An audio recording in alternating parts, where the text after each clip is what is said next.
Menyambut penyelenggaraan kejuaraan AFF Women's Cup Under-19 2023, Timnas Putri Indonesia menggelar pemusatan latihan seleksi lebih awal di Kota Palembang.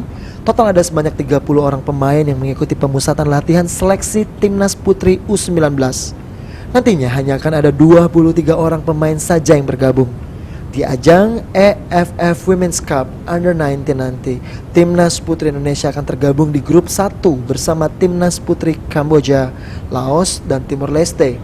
Timnas Putri Indonesia optimis dapat lolos dari babak penyisihan grup.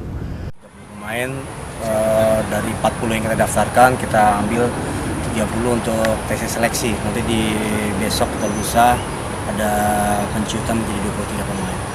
Coach, masih ada pemain yang sebelumnya bermain di 2021 atau komposisi pemain baru semua, Coach? Ini rata-rata pemain-pemain yang dari 3 tahun lalu ya. 3 tahun lalu saya udah bawa dari umur 16. Kayak kalau dia dari umur 13 sekarang udah beranjak dewasa ya, sekiranya ya pemain-pemain lama yang sudah biasa bermain di Piala Asia kemarin kita bawa, dan juga beberapa pemain yang sudah memiliki jam terbang, dan terutama banyak-banyak pemain yang sudah punya itu. Coach, kalau melihat pemain yang ada saat ini, gimana Coach? Percaya diri nggak gitu, Coach?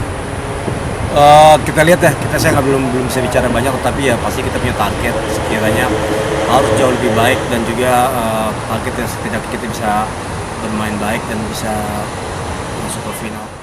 Komposisi pemain yang ada saat ini banyak dihuni oleh sejumlah pemain yang sebelumnya telah bergabung bersama Timnas Putri Indonesia. Irawan, PAL TV.